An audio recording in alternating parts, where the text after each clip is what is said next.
My fellow South Africans, today I wish to address you about the National Dialogue, an initiative that has been in discussion by a number of leaders in our country and many other people for some time. This initiative has been gathering great support and enthusiasm since it was proposed last year. It has been endorsed by a wide range of formations across society. Over the last few months, we've been engaged in discussions with various entities on the purpose and the form of the National Dialogue.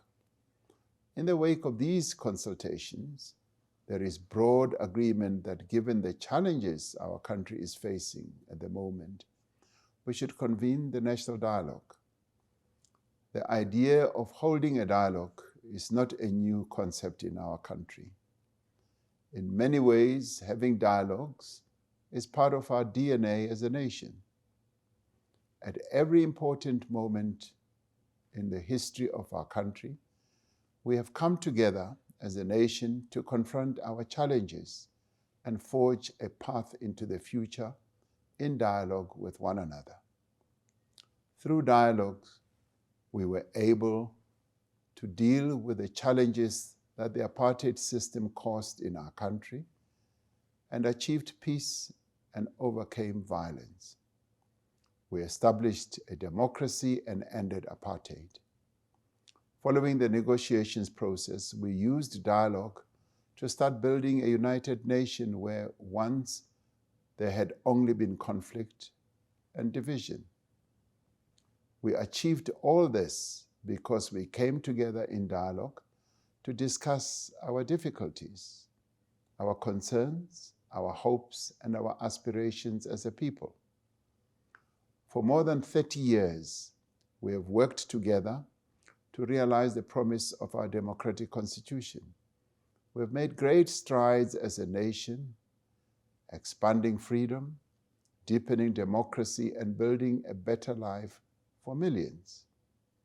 Yet we face persistent challenges.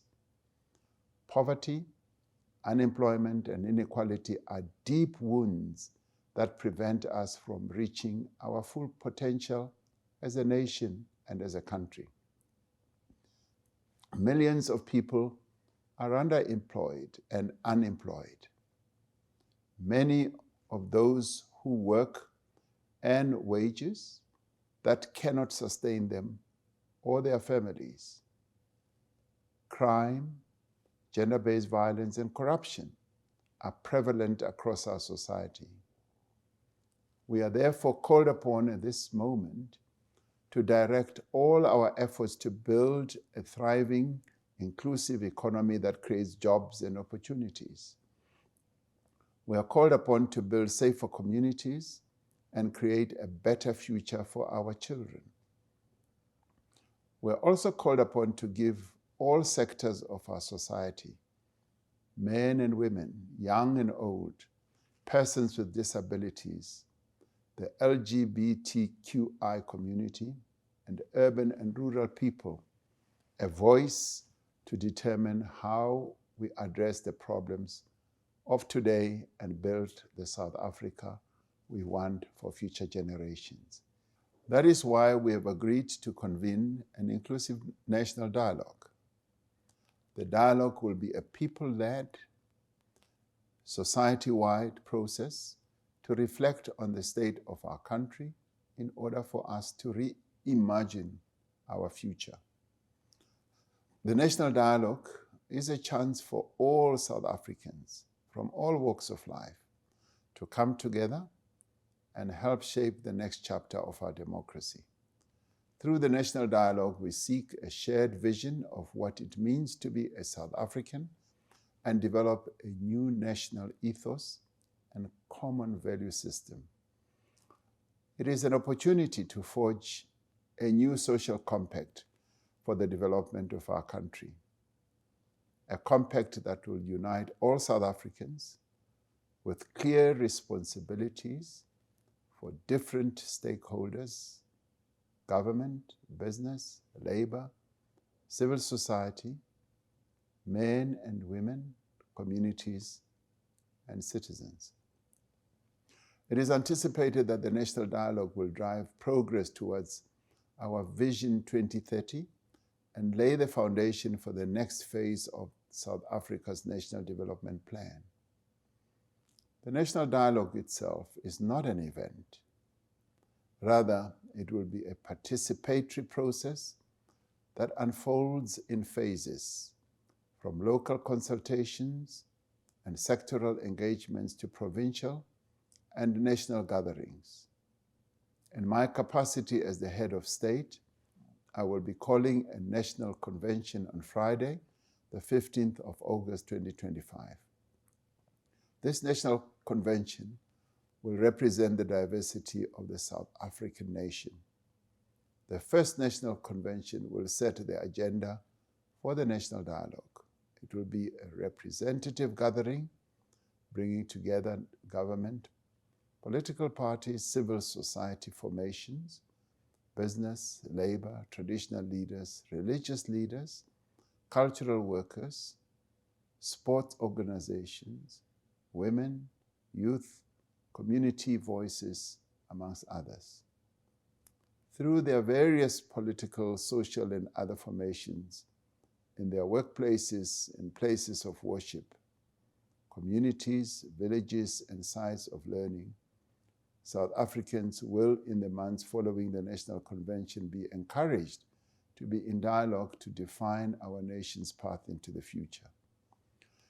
The views, concerns, and proposals that will emerge from this conversation will be brought together at a second National Convention that is planned to be held in the beginning of next year.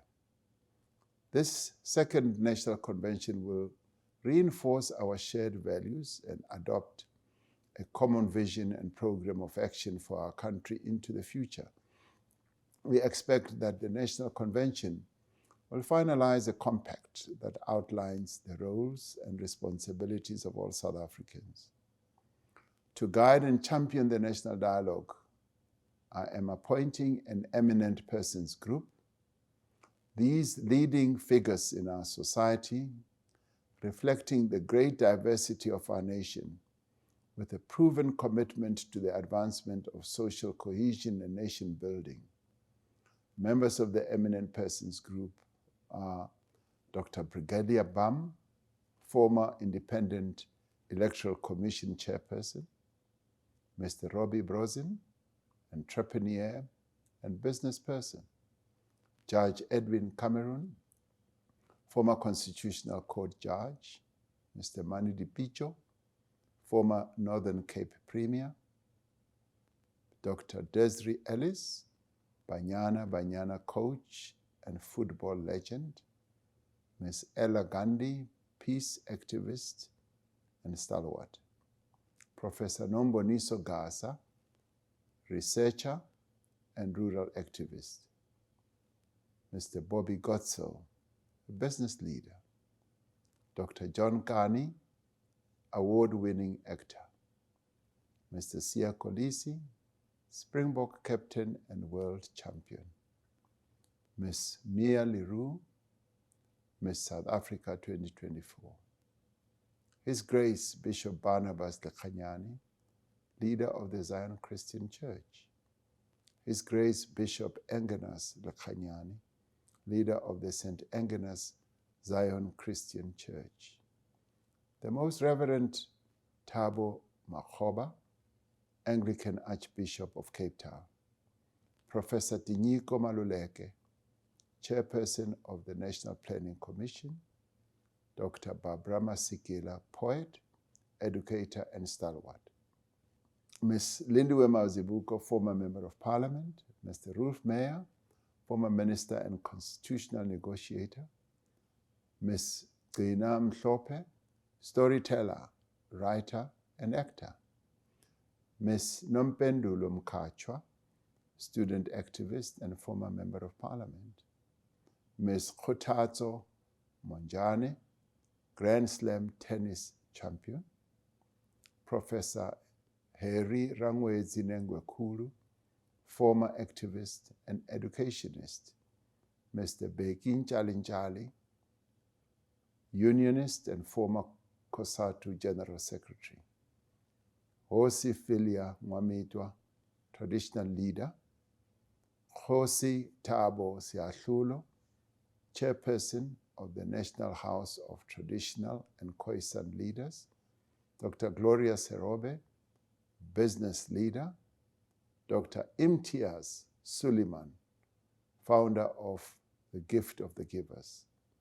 Professor Derek Schwartz, academic. Ms. Lorado Trok, author and early literacy expert.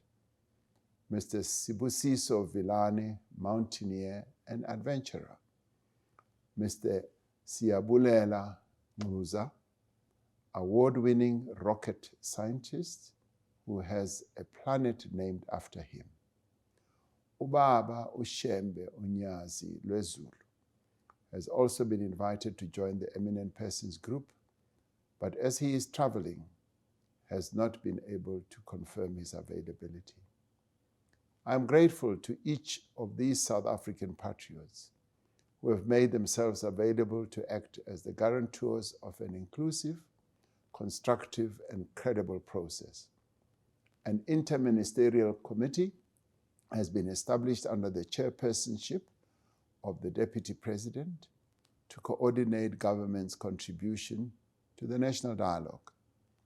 We will be establishing a steering committee comprised of representatives of various sectors of society to set strategic priorities and coordinate implementation of the national dialogue process.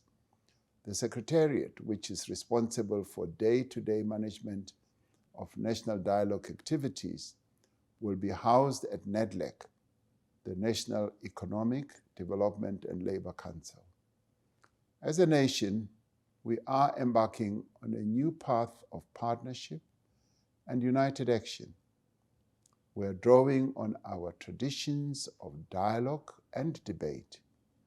We are determined to define a shared vision of a nation which belongs to all South Africans, united in their diversity.